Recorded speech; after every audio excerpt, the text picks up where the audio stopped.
샬롬, 사랑하는 성도 여러분, 귀하고 복된 아침입니다. 주님 앞에 기도하면서 나아가도록 하겠습니다. 같이 기도하겠습니다. 하나님 아버지 감사합니다. 또 귀한 밤 주시고 또 하나님과 만나는 복된 아침을 주시니 감사합니다.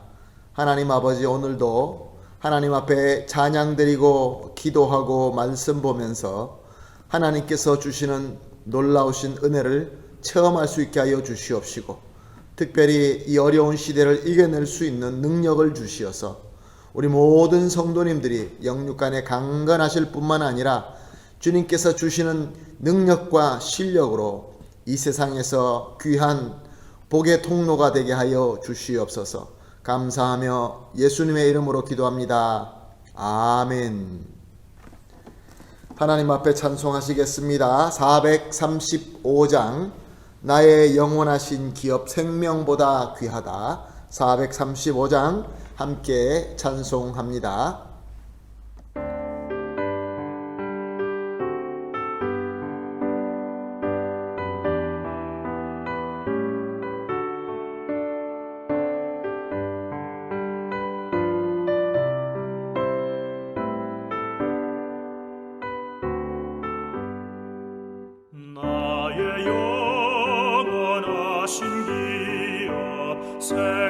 생명보다 귀하다. 나의 갈 길 다가도록 나와 동행하소서. 주께로 가까이 주께로 가오니 나의 갈 길 다가도록 나와 동행하소서. 세상 복이 아니란다. 모든 병에 버리고 험한 길을 가는 동안 나와 동행하소서. 주께로 가까이 주께로 가오니 나의 갈 길 다가도록 나와 동행하소서.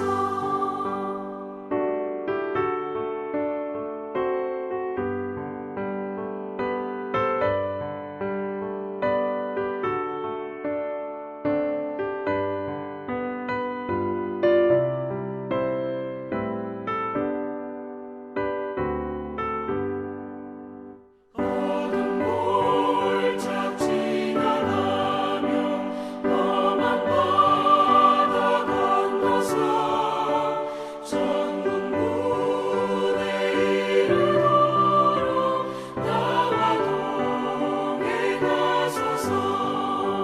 주께로 가까이 주께로 가오니 나의 갈 길 다가도록 나와 동행하소서.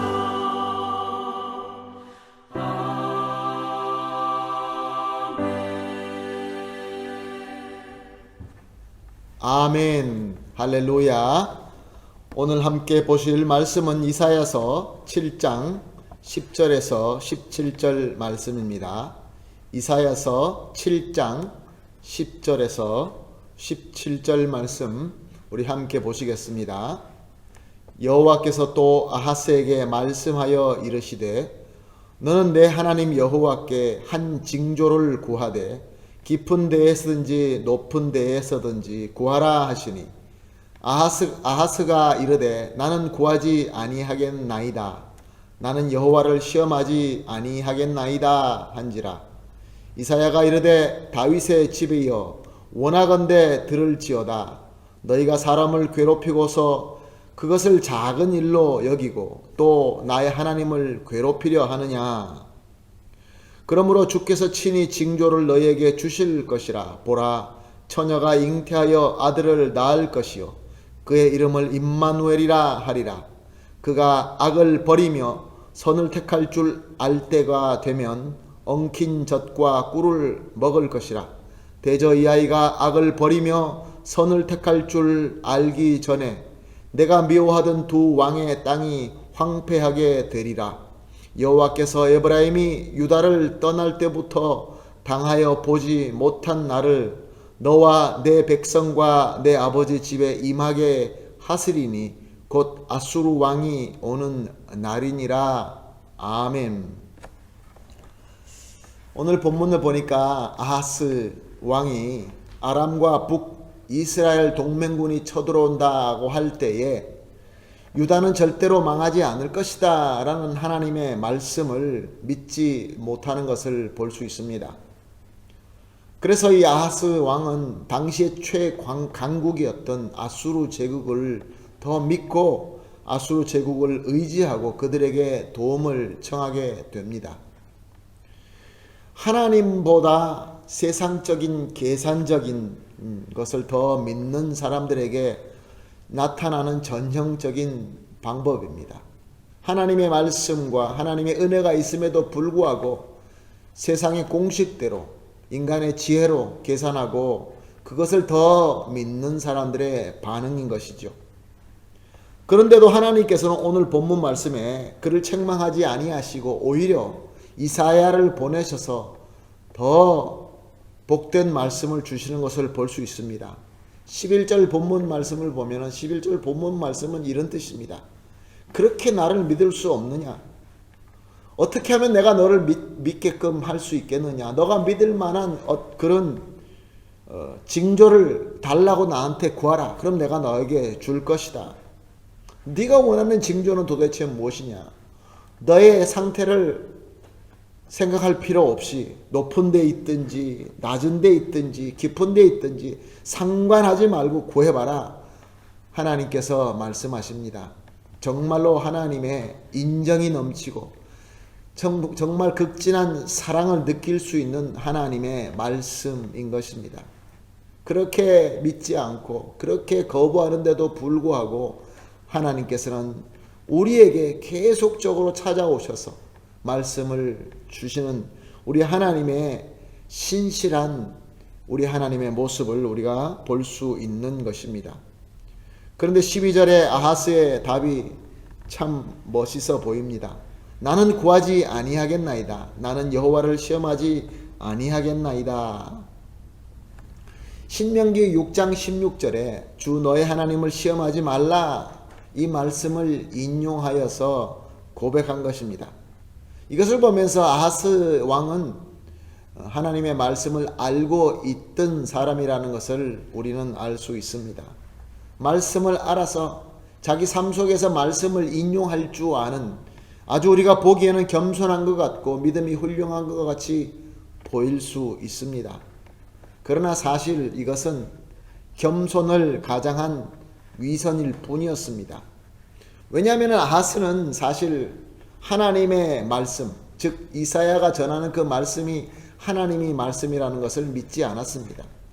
어쩌면 하나님의 그 존재 자체도 믿지 않았는지도 모릅니다.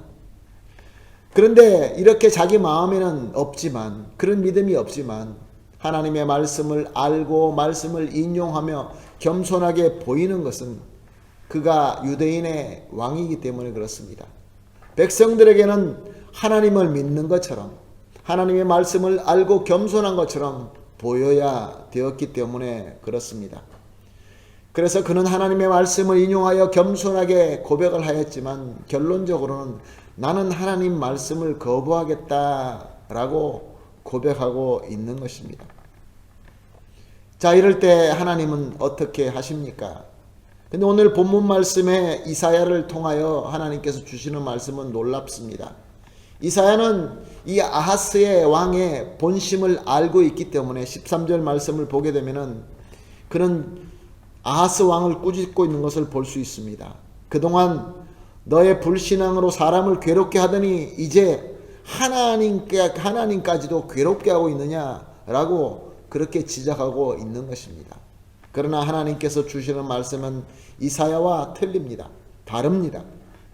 14절에서 17절 말씀, 하나님께서는 하나님의 언약에 신실하셔서 처녀가 잉태하여 아들을 낳는 것처럼 불가능 가운데서도 가능하게 하실 것이다 라고 말씀하십니다.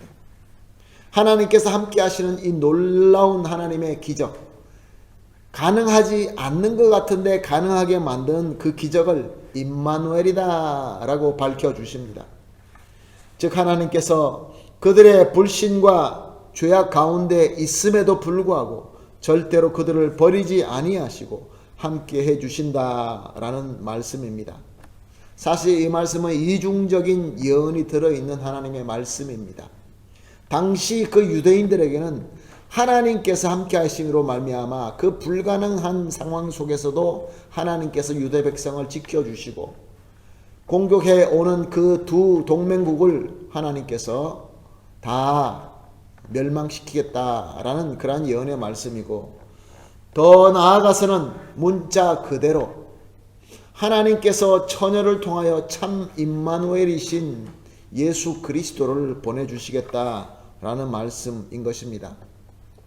사랑하는 성도 여러분, 당시에 이렇게 소망의 말씀, 언약에 신실하신 하나님의 사랑의 말씀이 저와 여러분에게도 주어지고 있습니다. 오늘도 말씀을 통하여 우리 하나님께서는 우리에게 두려워하지 말라, 낙심하지 말라, 오직 하나님의 신실함만 믿고 소망을 가져라, 하나님의 임마누엘이 너와 함께 있다라고 말씀하고 있습니다. 그런데 우리는 과연 어떻습니까? 우리의 마음속은 어떻습니까?